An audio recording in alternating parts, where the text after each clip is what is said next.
শুনি নাই, এটা একমাত্র জানলে আয়েশা জানতে পারে। হাফসাকে সাথে করে নিয়ে হযরত ওমর আয়েশা সিদ্দিকার ঘরে গেলেন।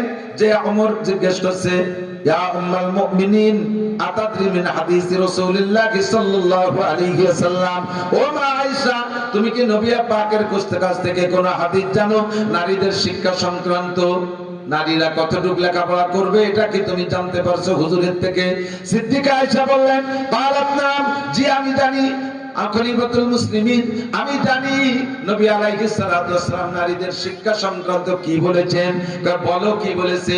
আয়েশা বলেন, পালাত ক্বালা রাসূলুল্লাহ সাল্লাল্লাহু আলাইহি ওয়াসাল্লাম আল্লিমুহুন্না সূরাতান নূর ওয়া লা তুআল্লিমুহুন্নাল কিতাবা। হুজুর বলেছেন নারীদেরকে সূরা নূর শিক্ষা দাও, পর্দার শিক্ষা দাও, কোরআন শিক্ষা দাও, তিলাওয়াত করা শিক্ষা দাও, শুদ্ধ করে কোরআন পড়াও, তাদেরকে কোরআনের তরজমা পড়াও, তাদেরকে হাদিসের তরজমা পড়াও, বিশেষ করে সূরা নূর শিক্ষা দাও। সূরা নূরের মধ্যে নারীদের পর্দা সংক্রান্ত বেশি আলোচনা, নারীদের পর্দা শিক্ষা দাও। কেন হুজুর এটার পর গুরুত্ব দিলেন? হুজুর বলেন, মা তারাকতু বাদি ফিতনাতান আদাররা আলা রিজালি মিনান নিসা, আমার উম্মতের পুরুষকে ফিতনা থেকে বাঁচার জন্য আমি আল্লাহ পাকের কাছে দোয়া করে হাজারো দোয়া কবুল করাইছি। আমার উম্মতের পুরুষদেরকে আল্লাহ এই ফিতনা থেকে বাঁচায় রেখো, ওই ফিতনা থেকে বাঁচায় রেখো, এই ফিতনা থেকে বাঁচায় রেখো। যত দোয়া করেছি সব দোয়া কবুল হয়েছে, কিন্তু একটা দোয়া কবুল হয় নাই, সেইটা হলো ফিতনাতুন নিসা, নারী ফিতনা থেকে পুরুষদেরকে বাঁচাও, এই দোয়াটা কবুল হয় নাই। কাজেই হুজুর বলেন, মা তারাকতু বাদি ফিতনাতান আদাররা আলা রিজালি মিনান নিসা, আমার উম্মতের পুরুষের জন্য নারী ফিতনার চাইতে বড় কোনো ফিতনা রেখে গেলাম না। উম্মতের পুরুষকে অপমান করবে, মুখে চুনকালি দেবে, রাস্তায় হাঁটতে দেবে না, সমাজে তাকে অত্যন্ত ছোট করে ফেলবে, সমাজে তাকে একেবারে গুমনাম করে ফেলবে, একমাত্র নারী ফিতনায় এই নারীরা উম্মতের পুরুষদেরকে ধ্বংস করবে। কাজেই নারীদেরকে আল্লিমুহুন্না সূরাতান নূর, তাদেরকে বেশি বেশি করে পর্দার আয়াত পড়াও। আমিও আয়াতকে হাদিসকে সামনে রেখে একথা বলতে সক্ষম। বাংলাদেশে বিশেষ করে আমার বাংলাদেশ সম্পর্কে আমি বলতে পারি, কোন জুরআতওয়ালা বাহাদুর পুরুষ এখনো পয়দা হয় নাই।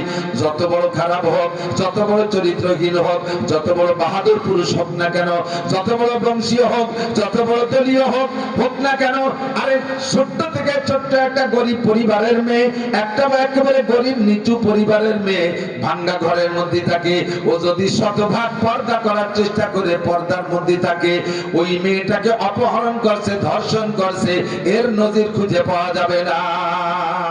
যত বড় বাহাদুর হোক, পর্দা নিশীন একটা মেয়েকে অপহরণ করতে যায় না।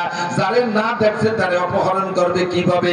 কাজী নারীরা যদি শতভাগ পর্দার মধ্যে থাকে, তাহলে তারা অপহরিতা হবে না, ধর্ষিতা হবে না, তারা ইফটিজিং এর শিকার হবে না। কথা বলেন ঠিক কি ঠিক না? আর ইফটিজিং এর শিকার হয়, ধর্ষিতা হয়, অপহরিতা হয়, চিন্তায় হয়ে যাচ্ছে, শ্লীলতা নষ্ট হচ্ছে কোন নারীদের? সেই নারীরা নিজেদেরকে সমাজে এলিয়ে দেশে ওপেনে ঘোরাফেরা করে, এই সকল নারীরাই বিপদের সম্মুখীন। কাজেই নারীরা যদি শতভাগ পর্দা করে, কোন পুরুষ তাদেরকে উত্তপ্ত করবে না, কোন পুরুষ উত্তপ্ত করবে না। উন্ডাই ভিড় তৈরি করে দিচ্ছে। আমার মুরব্বী বাবারা সাক্ষী দেন, যারা 80-70-80 বছর বয়স যারা হয়েছেন বা 60-65 হয়েছে, তারাও বলতে পারবেন। আপনাদের আমাদের মা চাচিরা ছোটবেলায় যাদেরকে দেখেছেন, তারা কিভাবে যাইতেন, এক বাড়ি থেকে আরেক বাড়ি যাইতে গেলে মশারি টানাইয়া, মুহররম পুরুষটা মশারির কেনি ধরতো, ওই মশারির ভিতরে লুকাইয়া বাড়ি থেকে ও বাড়ি যাইতেন। কতক্ষণ বোরকা ছিল কেমন, এমন বোরকা পরতো যে বোরকার মধ্যে মানুষ আছে না, খালি বোরকা হেঁটে যাচ্ছে, টের পাওয়া যাইতো না। ঢিলা ঢালা বোরকা, বোরকার কোনো রং নাই, বোরকার কোনো ফ্যাশন নাই, বোরকায় এমব্রয়ডারি নাই, বোরকায় আয়রন নাই, বরঞ্চ বোরকারে সোডা দিয়ে খারে দিয়ে কুকরি মুকরি বানাতো। কারণ বোরকা হলো এমনই একটা পোশাক যার ভিতরে মহিলারা থাকলে ওই বোরকার রং খারাপ হওয়ার কারণে কোনো পুরুষ তার দিক তাকাবে না। কি একটা পোশাক, কি একটা বুনু হাতে হেঁটে যাচ্ছে, এই বেশকি মাইয়া তার দিক তাকাবে না। আর এখনকার বোরকার আকর্ষণে এরা আকর্ষণ করে, ঠিক না? এক জায়গায় চুম্বক লোহা রাখলে টুকরো লোহা যদি আসতে পারছে থাকে, চুম্বকে যেমন ওই টুকরো লোহারে টেনে নিয়ে যায়, কোন মহিলা যদি বোরকা পরে রাস্তাতে হাঁটে, এই টুকরো চুম্বক পোলাপান, লোহা পোলাপান, এই চুম্বকে লোহাগুলা বান্ডে টাইনিয়ে তার দিকে আসবে, বাবা হ্যান্ডসাম, বিদেশের থেকে আনছে বোরকা, গায়ের সাথে টাইট, শরীরের সমস্ত অঙ্গ প্রত্যঙ্গ বোরকার বাইরে দিয়ে অনুমান করা যায়। কথা না? এইটা হয়েছে ইদানিং কালের বোরকা, ফ্যাশন বোরকা। আবার বোরকা পরে তো শাটার খুলে দেয় দোকানের মতো, দোকানের 3 পাশ বন্ধ, সকালে শাটার সরিয়ে দেয় না, বোরকার 3 পাশ বন্ধ, শাটার খুলে দেয়। বোরকা পরে মাথায় কাপড় নাই, আবার বোরকা পরে, তার মানে গায়ের কাপড়টা যাতে রাস্তার ধুলোবালি না মাখায় এই জন্য উপরে টাপ রুদেছে, বাকি এটা পর্দার জন্য না। কথা বল আল্লাহ, এই নারীরা এই ফিতনার ভিতরে পড়বে বিদায় পর্দার আয়াত আল্লাহ পাক কোরআনের ভিতরে পর্যাপ্ত দিয়েছেন। আর সিদ্দিকা আয়েশা বলেন, আমি হুজুরের থেকে শুনেছি নারীদেরকে পর্দার আয়াত বেশি পড়াও, ওয়ালা তুআল্লিমুহুন্নাল কিতাবাতা, তাদেরকে লেখা শেখাইও না। এদিক নারীদেরকে লেখা শেখাইও না। হুজুর এই কথা বললেন, বর্তমান প্রেক্ষাপটে কথাটা দারুণভাবে প্রতিবাদী হয়ে যাচ্ছে বলে মনে হয়। নারীদেরকে লেখা শিখাবে না, তাহলে নারীদেরকে পঙ্গু বানায় ঘরে আটকে রাখবে। নারী একটা আমাদের সম্পদ, নারী জাতি আমাদের সম্পদ। আমাদের সাথে কাঁধে কাঁধ মিলাইয়া পুলিশে চাকরি করবে, র্যাবে চাকরি করবে, বিডিআর আর্মিতে চাকরি করবে, অফিস আদালতে চাকরি করবে, তারা ম্যাজিস্ট্রেট হবে, তারা টিএনও হবে, তারা ডিসি হবে, বড় বড় অফিসার হবে, এমপি মন্ত্রী হবে, বাংলাদেশের স্বনামধন্য প্রাইম মিনিস্টাররা হবে। এ মহিলারা, আর মহিলারা যদি লেখা না জানে তাহলে এই বড় বড় পদ কিভাবে তারা পরিচালনা করবে? কাজে এই কথাটা একটু সাংঘর্ষিক বলে মনে হচ্ছে, এটা মেনে নেওয়া যায় না। আমার আপনার মতো লক্ষ কোটি মানুষের না মানলে কিচ্ছু আসে যায় না। কথা কান নবী পাক কোন হিকমত ভিতরে রেখে বলছেন লা তুআল্লিমুহুনাল কিতাবা, বুঝতে হলে আরো কিছুদিন খেয়ালকুটো খরচ করা লাগবে, আরো কিছুদিন বিপদের সম্মুখীন হতে হবে, তারপরে বুঝবেন। নবী বলছেন আমার দায়িত্ব সুন্নাত বয়ান করা। এবার ওই সুন্নতের মধ্যে কি সায়েন্স আছে সেটা তোমার গবেষণা খাতায় ঢুকে দাও। হুজুর বলছেন লা তাবুলু কায়মান, হুজুর বললেন তোমরা দাঁড়িয়ে পেশাব করো না। আমি নিষেধ করলাম দাঁড়িয়ে পেশাব করো না, এটা আমার দায়িত্ব। দাঁড়িয়ে পেশাব করা এটা মানবতা না, এটা পশুর স্বভাব। কথা বলেন, দাঁড়িয়ে খাড়িয়ে পেশাব করা। হুজুর সেই দৃষ্টিকোণ থেকে বলে গেছেন এবার তোমার মেডিকেল সায়েন্স ঢুকাও, গবেষণা করো, দেখো দাঁড়িয়ে পেশাব করার ভিতরে তোমার স্বাস্থ্যগত কোনো সমস্যা আছে কিনা।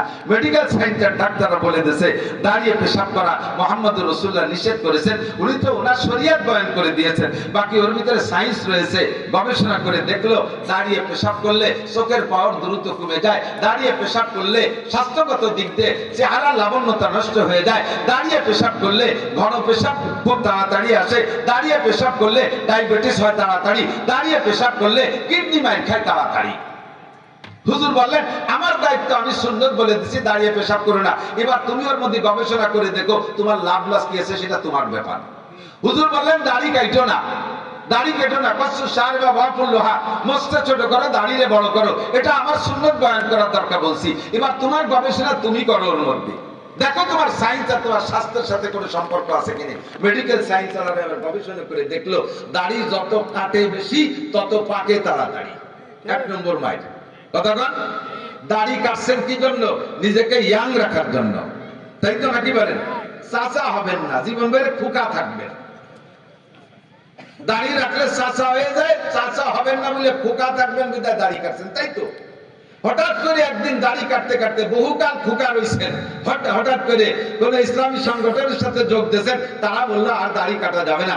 সরকার পীরের কাছে মুরিদ হয়েছেন, বললেন দাড়ি কাটা যাবে না। তবলিগে গেছেন, তারা বলে দিল দাড়ি কাটা যাবে না। এতদিন তো দাড়ি কেটে কেটে ফুকা রয়েছেন, যখন দাড়ি কাটা যাবে না বলে ইমান তৈরি করছেন, দাড়ি কাটা রাখা শুরু করছেন। রাখা শুরু করার সাথে সাথে দেখেন চাচা হওয়ার সুযোগ পান নাই, 100 দাদা, ডবল প্রমোশন। কোন ফাঁকে ভিতরে ভিতরে পাইকে গেছে টের পান নাই। তো দাড়ি কাটবেন যত বেশি, পাকবে তত তাড়াতাড়ি। দাড়ি কাটার এর ক্রিয়া, এর অ্যাকশন যৌন পাওয়ারের উপরে, সেক্স পাওয়ারের উপরে পর্যন্ত যে পড়ে, এটা মেডিকেল সায়েন্সের গবেষণা। নবী বলছেন দাড়ি কাটো না। এবার তোমার সায়েন্স মিলে দেখো ওর মধ্যে লাভ লস কি আছে। কতক্ষণ হুজুর আলাইহিস সালাতু ওয়াসালামের যত সুন্নাত, প্রত্যেকটা সুন্নাতের ভিতরে অসংখ্য ফায়দা। কাজেই হুজুর বলেছেন তোমার কাজ যুক্তিতে মিললো আর না মিললো কিছু আসে যায় না, আমি এর ভিতরে বিশাল রুমুজ আর গোপন ভেদ রেখেছি। ওয়ালা তুআল্লিমুহুন্নাল কিতাবাতা, নারীদেরকে লেখা শেখাইও না। কেন বললেন? কারণ নারীরা যদি লেখা শেখে তাকসুরুন নিসা, কিয়ামতের আগে তাকিল্লুর রিজাল, তাকসুরুন নিসা, নারী বেড়ে যাবে, পুরুষ কমে যাবে। নারী বেড়ে যাবে, পুরুষ কমে যাবে।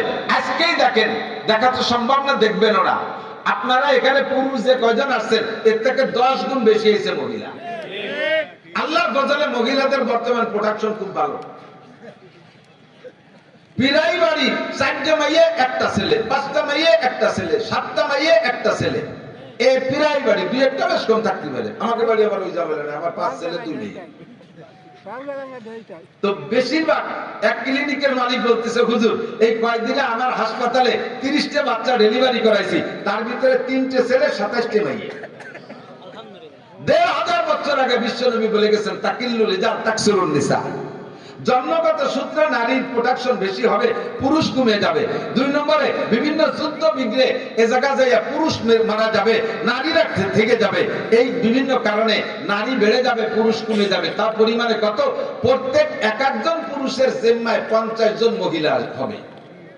একজন পুরুষের জিম্মায় 50 জন, মানে 50 জন বউ না, 50 জন মহিলা। কিভাবে?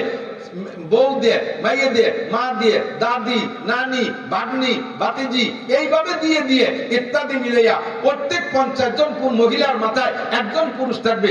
এত বেশকম হবে যখন তোমাদের দেশে এই পরিস্থিতি হবে, আর ওদিকে নারীরা মোটামুটি শিক্ষায় শিক্ষিত হয়ে যাবে, তখন সংখ্যাগরিষ্ঠের আধিক্যের উপরে একটা রায় হবে। তখন মেয়েরাই বড় বড় বেশি সংখ্যা বেশি হবে, ওরা একটা রায় দেবে, আমরা মহিলারা বেশি, আমাদের চাকরির পার্সেন্ট বেশি রাখবে, আমরা প্রাইমারিতে বেশি, হাই স্কুলে যাবো বেশি। দেখেন যেখানে যেখানে হাত দেবেন নারীদের লেখাপড়া, ইদানিংও দেখেন ছেলেদের রেজাল্ট খারাপ, মেয়েদের রেজাল্ট ভালো। আমি তো মহিলা মাদ্রাসা আমারও আছে, পরীক্ষা নিয়ে দেখি পুরুষ মাদ্রাসা আছে, মহিলা মাদ্রাসা। পুরুষ মাদ্রাসার ছেলেরা 80-র উপরে মার্ক পায় না, আর মহিলা মাদ্রাসার মেয়েরা 95, 98, 99, 100, 95, 98, 99, 100। স্কুলে পড়াচ্ছে, দেখেন মেয়েদের অবস্থা দেখেন। ছেলেরা ফেসবুক, এই ক্রিকেট, ফুটবল, এটা ওটা করতে করতে সময় নষ্ট, মেয়েদের লেখাপড়ার প্রতি মনোযোগী বেশি। ওরা লেখাপড়া শিখে শিখে আগায় চলে যাচ্ছে। এখন সংখ্যায়ও তারা বেশি, মেধাও তাদের বেশি, লেখাপড়াও তারা বেশি করে বেলাইছে। কাজেই এবার সংখ্যা গরিষ্ঠের বলে ওরা নিজেরা বড় বড় পদ দখল করবে। এই পদ আর চাকরিগুলো ওরা দখল করে ফেলবে। সব জায়গার চাকরি বাকরিতে ওরা ঢুকে পড়বে, পুরুষ হয়ে যাবে বেকার, পুরুষের চাকরি থাকবে না। এবার ওরা বেশি সংখ্যার চাকরি দখল করে ফেলবে, এদিকে পুরুষরা বেকারত্বের মধ্যে পড়ে যাবে। এখন একজন সকার মহিলা, কর্মজীবী মহিলা একটা বেকার পুরুষের সাথে বিয়ে বসবে না, আবার একটা বেকার পুরুষও বেকারত্বের কারণে বিয়ে করবে না। কাজেই এই বিয়ে ফাংশনটার ভিতরে একটা বিশৃঙ্খলা সৃষ্টি হয়ে যাবে। এদিকে ওরা বিয়ে করতে পারতেছে না, ওদিকে ওরা বিয়ে বসতে পারতেছে না। সমস্যা হলো এরা বেকার, ওরা সকার। আর সকারাত্মের কারণ হলো তারা লেখাপড়া শিখে আগায় গেছে, তারা লিখতে জানে, তারা কম্পিউটার পারে, তারা অফিস আদালতে সব পারে। কাজেই তারা চাকরি কেন পাবে না? তারা তো সংখ্যায় বেশি। এইভাবে চাকরিগুলো তারা দখল করবে। তাই এরা বেকার আর ওরা কর্মজীবী, বিয়ে হবে না। আর বিয়ে হবে না বিদায় যে বিবাহ সংক্রান্ত জরুরি আভ্যন্তরীণ চাহিদা মিটাইতে বাদ থাকবে, তাও থাকবে না। অবৈধ পন্থা অবলম্বন করবে, অবৈধ পন্থা অবলম্বন করবে। ধীরে ধীরে জিনা বেড়ে যাবে, আর জিনা বাড়ার কারণে জারজ সন্তান বেড়ে যাবে। তখন এক পর্যায়ে দুনিয়ায় লক্ষ লক্ষ জারজ সন্তান, জানুর বাচ্চা দেশটা ভুলিয়ে যাবে। এই ভবিষ্যৎ ফিকির রেখে হুজুর বলছেন, মহিলাদেরকে কোরআন শিক্ষা দাও, পর্দারা শিখাও, ওয়ারনা ফি বুয়ুতিকুন্না। আল্লাহর হুকুম, ওয়ারনা ফি বুয়ুতিকুন্না ইয়া নিসাআন নবী লাস্তুন্না কাহাদিম মিনান নিসা ইন ইত্তাকাইতুন্না ফালা তাখদানা বিল কওল।